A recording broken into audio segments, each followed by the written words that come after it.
Corona की संभावित तीसरी लहर से निपटने के लिए हरियाणा के मुख्यमंत्री मनोहर लाल ने स्वास्थ्य विभाग के अधिकारियों के साथ हाई लेवल बैठक की। इस दौरान उन्होंने कहा कि स्वास्थ्य विभाग के बुनियादी ढांचे को सुदृढ़ करने के अधिकारियों को निर्देश दिए।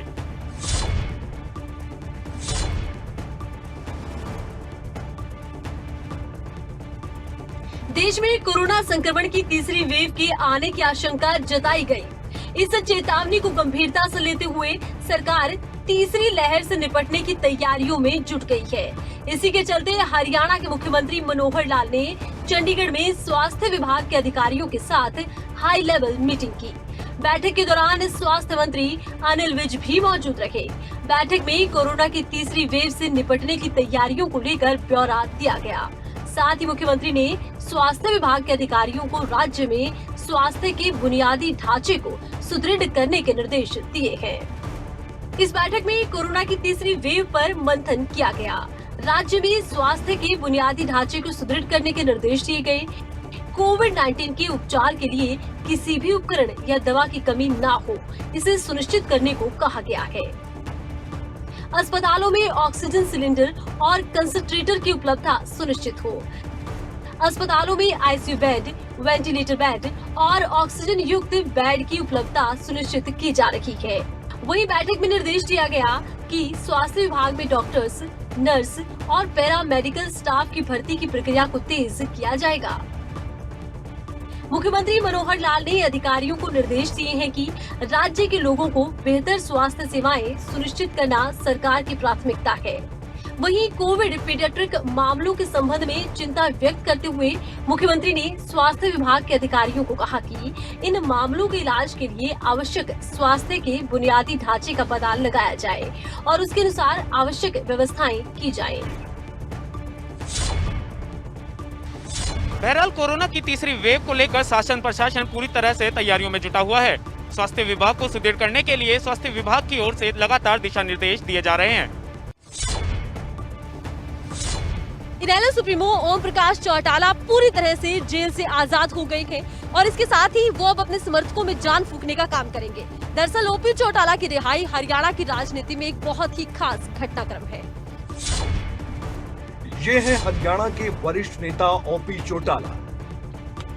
इन्हें इनेलो सुप्रीमो के तौर पर भी जाना जाता है। हरियाणा राजनीति में ओपी चौटाला का अलग ही कद है।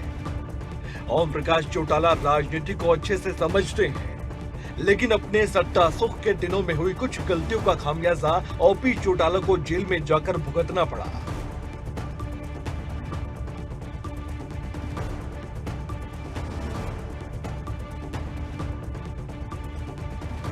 राजनीतिक गलियारों में उन दिनों ओपी चौटाला के जेल जाने की चर्चा काफी लंबे समय तक चली, लेकिन अब वही ओपी चौटाला फिर से हरियाणा की राजनीति में सक्रिय होने के लिए तैयार है।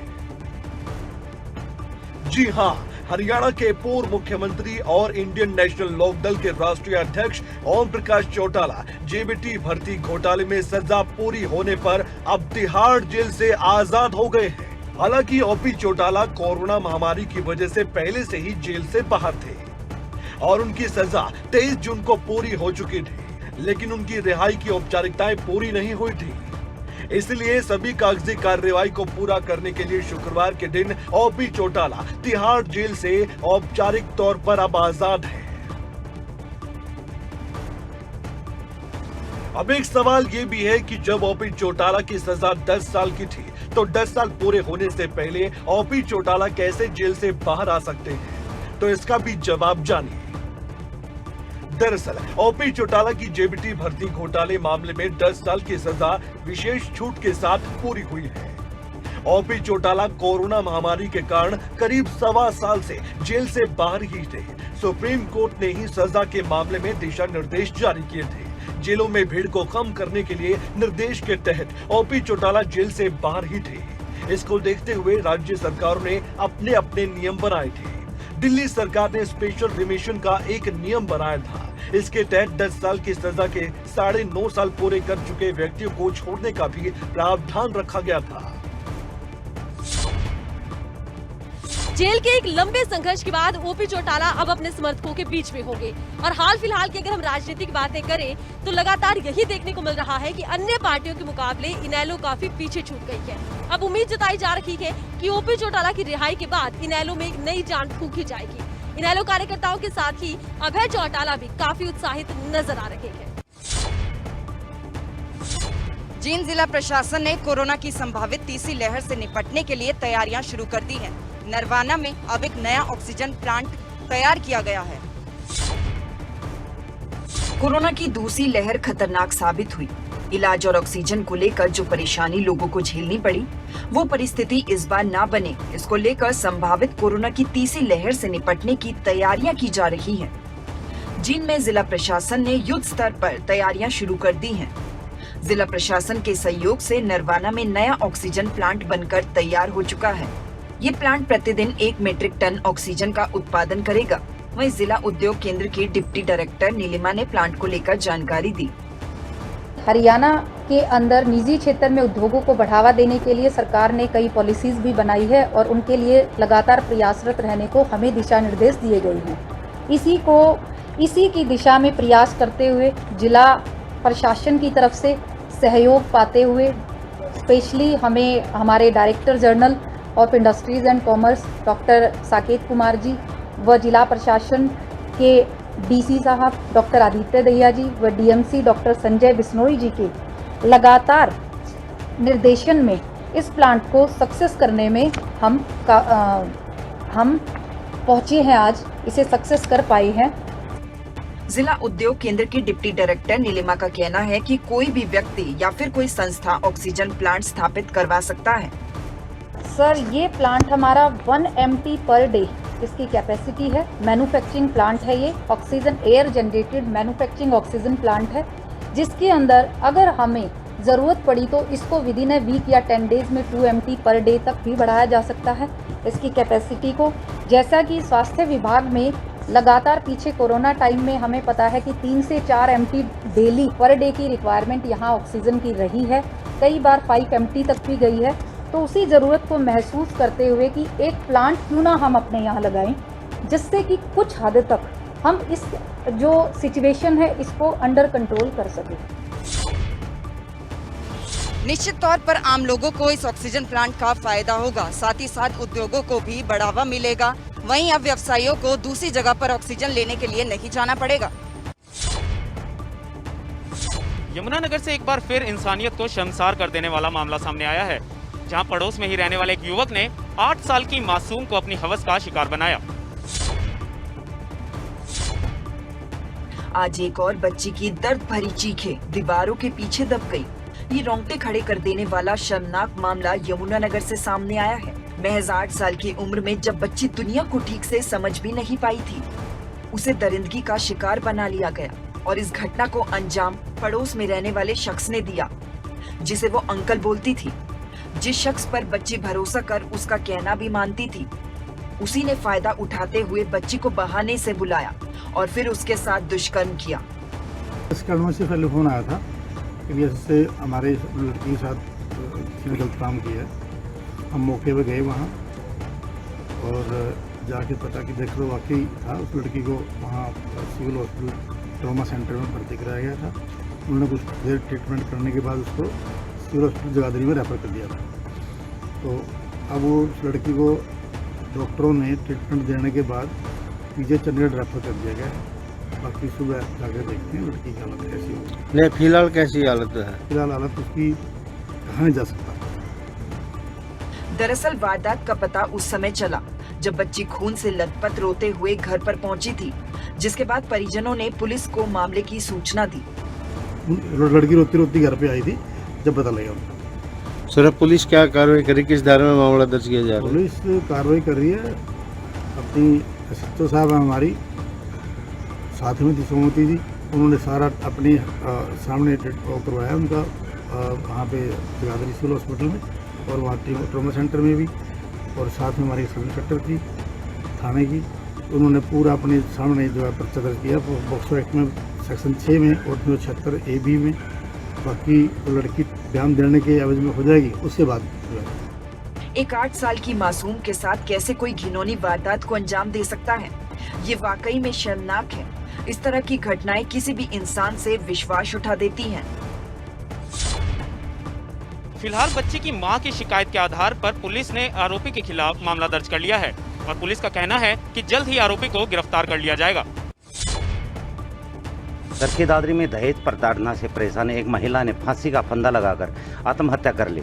मृतक महिला 3 महीने की गर्भवती थी।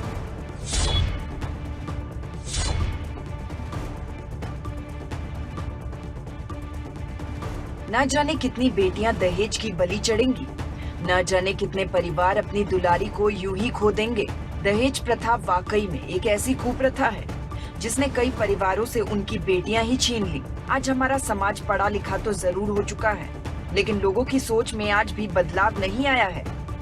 ताजा मामला चरखी दादरी से सामने आया, जहां दहेज प्रताड़ना से परेशान होकर एक 3 महीने की गर्भवती महिला ने फांसी का फंदा लगाकर मौत को गले लगा लिया। वहीं मृतक पूनम के परिजनों ने ससुराल पक्ष के लोगों पर हत्या करने के आरोप लगाए हैं। ये मामला ऐसा हुआ कि हमारी लड़की नवंबर 2020 में 25 नवंबर 2020 में मोड़ी के लड़के से अंकेश लड़के से शादी की थी। उसका बाप का नाम है जोरा सिंह। अभी 7 महीनों तक लड़की को बहुत प्रताड़ित किया। हमने कोशिश की घर बसाने की, लेकिन ये इतने जल्लाद आदमी, दहेज के लोभी और बच्चे को पेट में होते हुए मार देना, 3 महीने का बच्चा मार देना और लड़की को भी मार देना। प्रताड़ित होने के कारण ये नहीं पता को अपने आप हुआ कैसे हुआ, ये तो इंक्वायरी में पता चलेगा। वहीं मामले को लेकर पुलिस जांच अधिकारी एसआई विकास कुमार ने भी जानकारी दी। वो उसके ससुराल वाले दहेज के लिए तंग करते थे। मृतका का नाम है पूनम और ये बेसिकली अपने भिवानी में कितलाना गांव है, वहाँ से थी। उसकी शादी मोड़ी गांव में कर रखी थी अंकेश के साथ। तो दहेज के लिए तंग करते जिसने उसे वही आत्महत्या करी है और उसके संबंध में मुकदमा नंबर 118 दर्ज कर लिया गया है और 3 आरोपियों के खिलाफ हुआ है, उसके पति, उसकी सास और ससुर। ये लड़की मृतका है उसके भाई के बयान पे हुआ है। भाई का नाम अमित है। पूनम की शादी नवंबर 2020 को गांव मोड़ी निवासी अंकेश के साथ हुई थी। परिवार में खुशी का माहौल था, लेकिन 7 महीने बाद ही आज इस परिवार में मातम छाया हुआ है। वजह है दहेज प्रताड़ना। फिलहाल मृतक महिला के भाई की शिकायत पर पति, ससुर और सास के खिलाफ विभिन्न धाराओं के तहत केस दर्ज कर लिया है। वहीं पुलिस मामले की जांच करने में जुट गई है। फरीदाबाद में कोरोना के खिलाफ जंग में वैक्सीनेशन का काम जोरों शोरों से चल रहा है। इसी कड़ी में रेलवे स्टेशन पर भी वैक्सीनेशन किया गया, जहां पर एक विशेष कैंप का आयोजन किया गया। इसी के चलते रेलवे अधिकारियों और कर्मचारियों को वैक्सीनेट किया गया। देश में कोरोना मामले लगातार कम हो रहे हैं, तो वहीं कोरोना से जंग में वैक्सीनेशन अभियान भी जोर शोर से चल रहा है। तस्वीरों में नजर आ रहा ये नजारा फरीदाबाद के रेलवे स्टेशन का है, जहां सिविल सर्जन के निर्देश पर विशेष कैंप का आयोजन किया गया। इस कैंप में रेल अधिकारियों और कर्मचारियों को वैक्सीन दी गई, ताकि यात्रियों के संपर्क में रहने वाले ये लोग सुरक्षित रह सकें। शासन प्रशासन प्रयासों में जुटा है कि कोरोना की तीसरी वेव आने से पहले ज्यादा से ज्यादा लोगों को वैक्सीनेट किया जा सके, जिसके चलते भीड़ भाड़ वाले इलाकों में वैक्सीनेशन कैंप का आयोजन कर लोगों का टीकाकरण किया जा रहा है। जानकारी देते हुए civil surgeon doctor Randhir Singh Puniya ने बताया कि अब तक वो एक ही दिन में 196 कैंप लगा चुके हैं और उनकी कोशिश है कि जल्द से जल्द ज्यादा से ज्यादा लोगों को वैक्सीनेट किया जा सके। रेलवे स्टेशन के कर्मचारियों का आज हमने स्पेशल कैंप लगाया है, क्योंकि वो लोग उन यात्रियों के, आम पब्लिक के संपर्क में आते हैं। इसके अलावा चूँकि अब कोविड कम हुआ है और कोर्ट कभी भी खुल सकती हैं, वहाँ फिजिकल अपीयरेंस जब होती है तो वहाँ पर 2 कैटेगरी के लोग होते हैं, एक अधिवक्ता होते हैं, दूसरे न्यायिक अधिकारी और न्यायिक के कर्मचारी होते हैं। तो उनके लिए भी हमने स्पेशल आज कोर्ट में और बार काउंसिल के अंदर हमने कैंप लगाया है। इसी कड़ी में हम आगे मेट्रो भी, चूँकि यहाँ काफ़ी लोगों का आवागमन का साधन के रूप में उपयोग में आता है यहाँ, तो उन मेट्रो वालों को भी लगाने जा रहे हैं। 196 प्लेसेस पे एक दिन में, यानी 196 स्थानों पर हम कैंप लगा चुके हैं, यानी इसकी एक्सरसाइज हमारी हो चुकी है।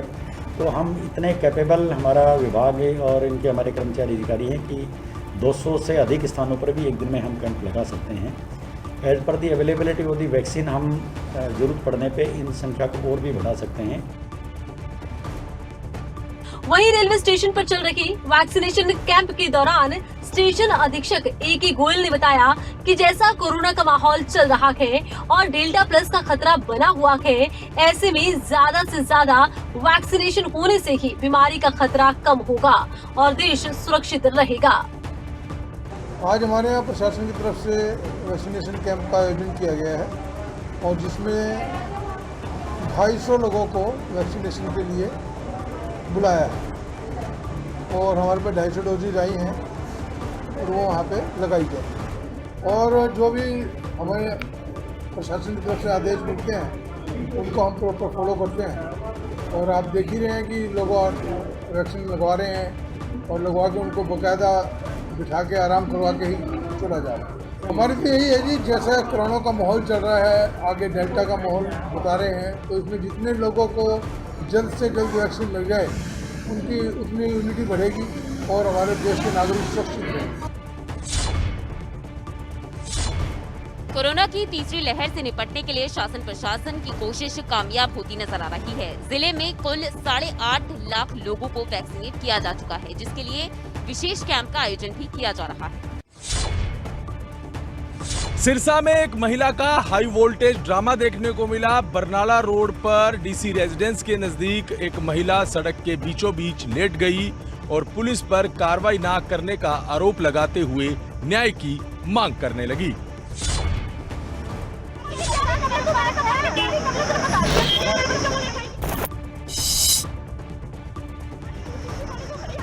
सड़क के बीचों बीच लेटी ये महिला, ऊपर से पुलिस की गाड़ी। आसपास कई लोग जुटे हुए हैं और इस महिला को उठाने का प्रयास कर रही हैं, लेकिन महिला है कि अपनी बात पर अड़ी हुई है और यहाँ से उठने का नाम ही नहीं ले रही। दरअसल महिला का ये हाई वोल्टेज ड्रामा सिरसा में देखने को मिला। बरनाला रोड पर डीसी रेजिडेंस के नजदीक एक महिला सड़क के बीचों बीच लेट गई और पुलिस पर कार्रवाई न करने के आरोप लगाते हुए न्याय की मांग करने लगी, जिसके बाद सूचना पुलिस को दी गई। काफी देर तक महिला न्याय की मांग करती रही और कुछ देर बाद ही महिला के परिजन भी पहुंच गए, जिसके बाद पुलिस और महिला के परिजनों ने उसे समझाया और अपने साथ ले गए। मामला ये था मैडम, ये मेरी ड्यूटी थी। जैसे आज ये मैडम ये कंप्लेंट देने के लिए आई थी, मैंने इनकी कंप्लेंट ले ली। ये कहती मेरे घरवाले से मेरे घरवाले को बुलाओ, और इसने ननद के खिलाफ दे रखी थी और सास के खिलाफ दे रखी। मैंने कहा भाई चल ठीक है, तेरी ननद और बच्चों को बुला लेते हैं। तो इन्होंने क्या काम किया, मैं इसकी ननद को फ़ोन किया, ये बाहर चली गई अपने आप ही। बस ये बात थी सर। इसके घर वालों ने बताया कि इसके मेंटली डिस्टर्ब ये है, इसके डिप्रेशन में रहती है, ये इसकी दवाइयाँ वगैरह चल रही है हॉस्पिटलों से। उसका हस्बैंड से इसके बच्चे थे दोनों। दरअसल अनीता अपने पति रवि और ससुराल पक्ष के खिलाफ महिला थाने में शिकायत लेकर पहुंची थी और इसी दौरान उसे लगा कि ससुराल पक्ष के लोग उसे उसके बच्चे से दूर करना चाहते हैं। इसी कारण वो महिला थाने से निकलकर बरनाला रोड पर पहुंच गई और ये हाई वोल्टेज ड्रामा करा। काफी देर तक ड्रामा चलता रहा और उसके बाद महिला को पुलिस समझाकर वापस महिला थाने ले गई। जहां एक तरफ पीड़ित महिला पुलिस द्वारा कार्रवाई न करने का आरोप लगा रही है, तो वहीं पुलिस का कहना है कि महिला मानसिक रूप से परेशान है। ऐसे में देखना ये होगा कि आगे पुलिस क्या कार्रवाई करती है। रोहतक हैपेट के गोदाम में गुप्तचर विभाग की छापेमारी से हड़कंप मच गया है। यहां गोदाम में गेहूं की बोरियों को भिगोया जा रहा था ताकि उनका वजन बढ़ सके। भारी भरकम दिख रही बोरियों में गेहूं है, लेकिन ठहरिए, ये आंखों का धोखा है और हमारी गलतफहमी है, जो हमने इन बोरियों को देखकर अंदाजा लगाया। दरअसल इन भारी बोरियों का सच तो कुछ और ही है। तस्वीरें रोहतक के हैफेड के गोदाम की है, जहां सरकारी गेहूं की बोरियों का वजन बढ़ाने के लिए बोरियों को पानी से लबालब किया गया। मौके पर गुप्तचर विभाग ने छापा मारा, तो बोरियों पर पानी का छिड़काव कर रहे कर्मचारी विभाग की टीम देखते ही फरार हो गए। कुछ इस तरह भागे कि अपनी मोटरसाइकिल ले जाना भी याद नहीं रहा। मुझे सूचना मिली थी कि कोई सरकारी गेहूं को भिगोने वगैरह की और कोई इस टाइप की इरेगुलरिटी कुछ चल रही है, तो उसी के दृष्टिगत मैंने रात को ही सूचना मिलने पर कार्रवाई करवा दी थी। और उसमें मैंने ये भी कहा था थोड़ा अनुसंधान करके बताएं मुझे, इंक्वायरी करके कि क्या इशू निकला, क्योंकि वहाँ पे कोई लोग तो ऐसे पकड़ में नहीं आए जो कोई लिप्त हो इस तरह की चीज़ में। फिर भी मैंने कहा कि सीसीटीवी कोई फुटेज वगैरह के आसपास सीसीटीवी है तो वो निकालें, और यदि कोई रिकॉर्डिंग वगैरह इस तरह की मेरे सुनने में आएगी, कोई है रिकॉर्डिंग, वो भी मुझे दिखाई जाएगी, सो दैट हम असर्टन करें कि कौन लोग हो सकते हैं, ये क्या पर्पज़ था और क्या किया जा रहा था। दरअसल बोरियों से गेहूं निकालकर उनका वजन पूरा करने के लिए उन्हें भिगोया जा रहा था, जिसकी सूचना मिलने पर गुप्तचर विभाग ने गोदाम पर छापा मारकर पूरे घटनाक्रम की वीडियोग्राफी की। हालांकि छापामार टीम के मौके पर पहुंचते ही अंधेरे का फायदा उठाकर गोदाम में मौजूद सभी युवक भागने में कामयाब हो गए। बिल्कुल ये मुझे बतलाया गया है, परंतु चूंकि ये सब टेलीफोनिक था, इसलिए मैं टेलीफोनिक सूचना या सुनी सुनाई बातों के आधार पर मैं कोई टिप्पणी नहीं करता।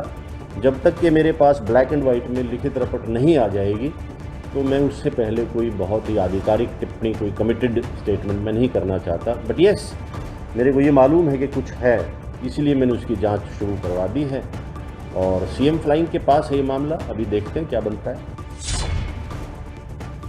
मामले में जिला उपायुक्त ने कहा है कि गोदाम में लगे सीसीटीवी कैमरों की फुटेज को चेक किया जाएगा और उसी आधार पर कार्रवाई होगी। अब देखना ये होगा कि इस मामले में क्या कार्रवाई हो पाती है। यमुनानगर में एक महिला बेटी के साथ हुई रेप की वारदात को लेकर न्याय की गुहार लगा रही है। बीते 1 साल से बेटी को न्याय न मिलने से परेशान मां ने लघु सचिवालय के बाहर आत्महत्या करने की कोशिश भी की। बेटे से दुष्कर्म होने के बाद न्याय पाने के लिए ये मां दर दर की ठोकरें खाने को मजबूर है। 1 साल बीत गया, ना तो इस महिला की कहीं सुनवाई हुई, ना ही इंसाफ मिला। मिली तो सिर्फ दर बदर की ठोकरें। मामला यमुनानगर के गांव मुजाफत का है, जहां करीब 1 साल पहले 17 साल की लड़की के साथ गांव के 3 लड़कों ने दुष्कर्म किया था, जिसका मामला बिलासपुर थाना, एसपी यमुनानगर और महिला थाने तक पहुंचा था। लेकिन अब तक मामले में कोई कार्रवाई नहीं हुई, जिसके बाद पुलिस प्रशासन से खफा ये महिला लघु सचिवालय के बाहर धरने पर बैठ गई और पेट्रोल डालकर आत्महत्या की भी कोशिश की। क्या कहना है इंसाफ की गुहार लगा रही इस मां का, आप खुद ही सुनिए। 11 महीने हो गए मेरी गुड़िया का रेप हुआ, जिसमें 3 लड़के शामिल हैं, जिनके पास असली वीडियो भी है। और मैं एसपी साहब के पास भी बहुत बड़ी चक्कर मारती हूँ, प्रशासन के बार बार मुझे बुलाते हैं, कोई बयान देते हैं, कोई भी इंसाफ नहीं मिल रहा है।